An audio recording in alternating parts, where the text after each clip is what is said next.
So, you all remember last time when our buddy Frank here introduced us to his video. So, we're not going to be seeing him much more, sadly, because I'm tired of doing his videos. This will be the last episode, and it'll be considerably shorter than the rest of them. Probably. Actually, I have a lot to say this time, so maybe not. Well, can't wait to get into it. Let's do it.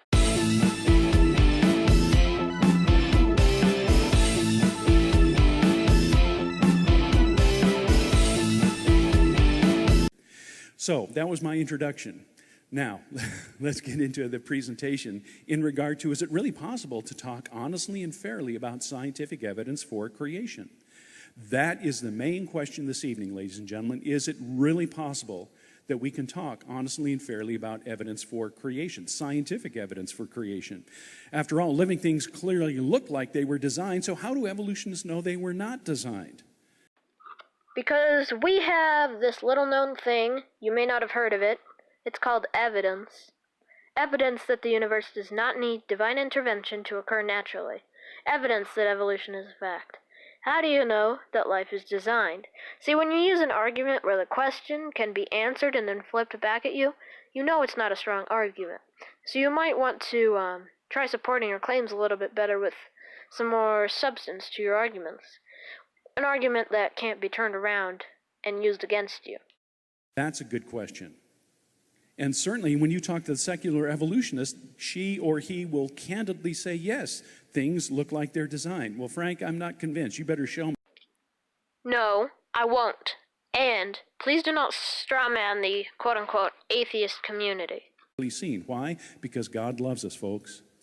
God loves us. He loves us so much, He's made His creation very, very clear that you would have to trip over the evidence. No, Tom, you've got it backwards. And that's a horrible analogy. If I tripped over the evidence, I would realize it was there. Now you can see why this fails unless you by chance mean that you have to trip over the evidence to realize it is there, in which case, Christians are clumsy, aren't they? The evidence of what? The evidence of creation. And we get some support from some very unlikely sources, such as the infamous Richard Dawkins, the English atheist. Richard Dawkins said biology is a study of complicated things that give the appearance of having been designed for a purpose. You took this quote out of his book, and when I looked up the book and read 10 minutes of it, it was clear that the point you're trying to make using it is completely invalidated by the book itself. You are going to say that Dawkins thinks that life looks designed. Keep in mind that this book, The Blind Watchmaker, was written in the 80s, and Dawkins was, in the book, trying to prove that life was not intelligently designed. Page 1 of his bestseller. He said exactly what the Apostle Paul says. Thank you, Richard Dawkins, the atheist. Then he spends the rest of his book trying to convince the reader that although things look designed, it wasn't by God, it was by some cryptic naturalistic process, natural selection, and whatever that is, and mutations. Okay, so you know the book contradicts your usage of the quote, and yet you've twisted your point so far that I can't even use my last argument.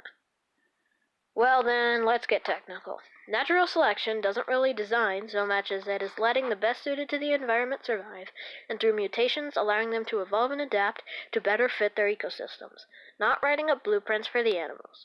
Okay, we got it. Good. Design is an inaccurate term. And so certainly when we look at something like the DNA molecule, and I'll talk about that in a few minutes, we see clear evidence for design. And by the way, speaking of DNA, this is Francis Crick. Francis Crick was a lifelong atheist who died in 2004. He's not an atheist anymore, but anyway, he said in his book that biologists must constantly, his word, not mine, must constantly keep in mind that what they see was not designed, but rather evolved. I don't know whether to take this quote at face value or to investigate it. I'll do the former until you start abusing it, at which point I will look into it. Can you please be honest with this quote? That reminds me of a verse in the Bible. where is that? It's in Romans chapter 1 and verse 20, where Paul said that God's creation is, two words, thank you, clearly seen. God's creation is clearly seen. And so Francis Crick, the atheist, he was not familiar with the book of Romans, and yet he is saying, folks, look at that. He's saying just exactly what the Apostle Paul. Well, you misused the quote, but not in the way I expected. No. He is saying that the DNA of living things is so complex that it almost seems designed. I just wanted to point out that you continue to use quotes from over 10 years ago, as if you can't get science caught saying anything offhandedly that affirms your belief anymore. Just a thought. Probably my paranoia creeping in again. Mom! Can you get my paranoia meds? Francis Crick, the atheist, the scientist, the co-discoverer of the DNA molecule, along with Crick and Watson. And by the way, it should have also included a lady who was also very much involved with that, showing X-ray plates. And unfortunately, she was not included in the Nobel Prize there. But anyway, the situation is that here, Francis Crick is saying that they have to constantly keep in mind that what they see was not designed, but rather evolved. I facepalmed so hard, I think I bruised my forehead. Wow. You've got to stop doing this. You say, a scientist said this, therefore my claim is right. Then you give me a reason to disregard your argument completely in the next sentence. The discoverer of the DNA molecule was surprised by its complexity. No way! The lady's name, by the way, was Rosalind Franklin. And she took some X-ray pictures and did a phenomenal job in helping Crick and Watson to discover the spiral helix nature of the DNA molecule, for which only they received the Nobel Prize. Sadly, she died just a few years after that. But Crick was an atheist, and he adamantly maintained that God was not involved. I like this cartoon from Calvin and Hobbes. Mom is saying, time for your bath, let's go. And Calvin is putting up his puny little hand and saying, sorry, I'm in denial about baths. Wow, dude. Wow. I can't believe you could call poor Calvin's hand puny. You know, it's not his fault. Birth defects are common occurrences. Ah, poor Calvin. You're just so insensitive. She says, fine, plonk, go ahead and deny it. Then Calvin says, nobody respects my denial.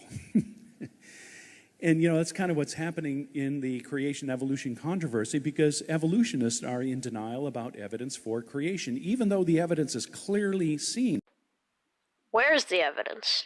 Where is the evidence? Where is the evidence? Where is the evidence? Where is the evidence?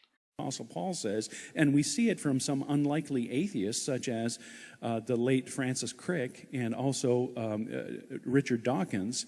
They see things as having been designed, but they would rather worship the creation and not the creator. Atheists don't worship anything. Those two fine gentlemen don't believe in design or creation. So what is your point? And also, don't strawman my Dawkins. And that's what secular scientists are doing today. They are certainly worshiping, but it's the creation, not the creator. But the evidence for creation is clearly seen. Look what this one scientist said. I'm not sure if he was a Christian or not. He died just last year. His name is Charles Towns. He was a Nobel Prize-winning physicist. He said somehow intelligence must have been involved in the laws of the universe. You say that you don't know if he was a Christian or not. Now, my first thought was probably he was a theist and by chance a Christian. Then I look closer and find out this was quoted in a Christian article. And I look him up, and guess what? He was a Christian who also believed that science and religion fit together well. Tell me how your next claim will not be invalidated by your obvious confirmation bias. Well, I just looked ahead a little bit, and I don't think I can do any more of this guy. I cannot look at his videos anymore. Look, this is a conference, and I'm naming the series Nameless Conference. This is Nameless Conference Part 3. I'm done with this guy's videos. Just done. I can't handle it anymore. Okay, but stay tuned for proof that God is real, and Was the moon landing faked? Those will be videos coming up on my channel. So be ready for those.